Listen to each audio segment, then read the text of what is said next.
Hi everyone, thanks for joining me here in my backyard with my live trap. I've been thinking that maybe some of you are beginning to feel like a caged animal over these past weeks. You've been cooped up for weeks, and it might be justified that you're beginning to even act like a caged animal. Well, I know what a caged animal looks like because I've caught 3 groundhogs in a cage, a live trap, just like this. It was just last year that John gave me this vest and called me Trapper Leanne for successfully trapping 3 groundhogs from underneath my deck right here. Yeah, I would observe them and slowly bait them, lay out food that might entice them, just so I could trap them and release them. Each groundhog had a different personality and a different disposition before I trapped them and after I had trapped them. They all exhibited different personalities.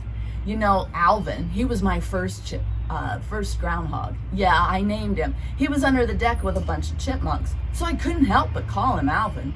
He was a delight, and he was so curious and so calm. Then Benita, she was my second groundhog I caught. She wasn't quite as healthy, and she had lost quite a bit of her hair. But she was so grateful for all the romaine lettuce that I would feed her. So grateful. She would eat, and she'd eat it right out of my hands.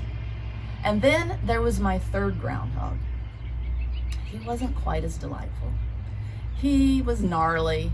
He wasn't happy to be trapped inside the cage. He'd chew at the wire, and he'd turn upside down, trying to find a way to get out. He was miserable. He had an attitude, and thus I didn't bond with him, and thus he remains unnamed. You know, the situation was he didn't understand the problem that he had found himself in. He didn't understand his circumstances, and so thus he was miserable.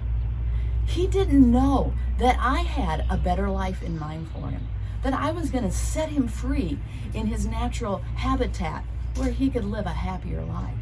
He just didn't understand.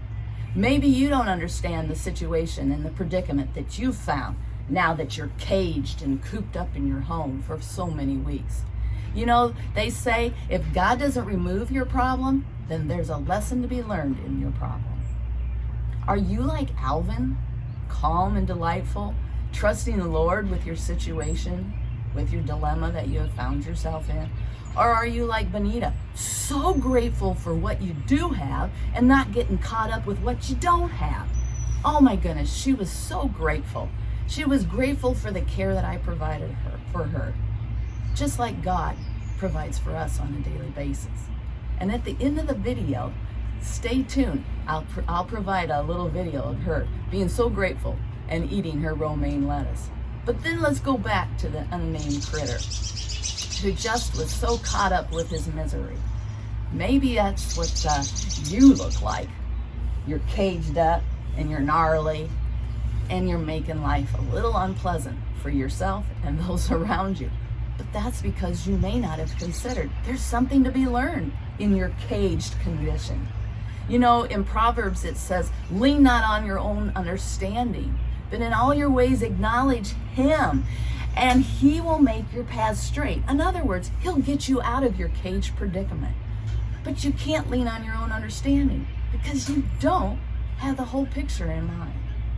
And then in Psalms 91, it says he will rescue you from your trapped conditions. He will rescue us, and he will shield us from our deadly hazards.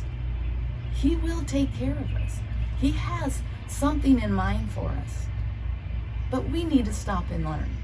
What, Lord, is it that you want me to learn in this situation, in these conditions?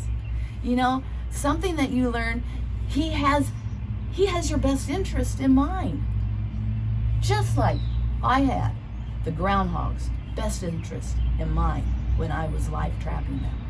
I wanted to give them a better life. I wanted to set them free. Let's trust the Lord with our circumstances and depend on him and not our own understanding. Would you pray with me?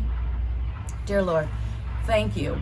Thank you for these times that we can slow down, hopefully, and consider what is it you have for me to learn? What am I supposed to learn in these conditions, these caged, cooped up conditions I have found myself in? Enlighten us, Lord. Holy Spirit, give us the wisdom and the understanding of what you want for us. And if anything, just help us to trust you with our lives, because you have our best interest in mind, and you are thinking about a better life for us. We love you, Lord, and thank you. Amen. Well, thank you for joining me here in my backyard.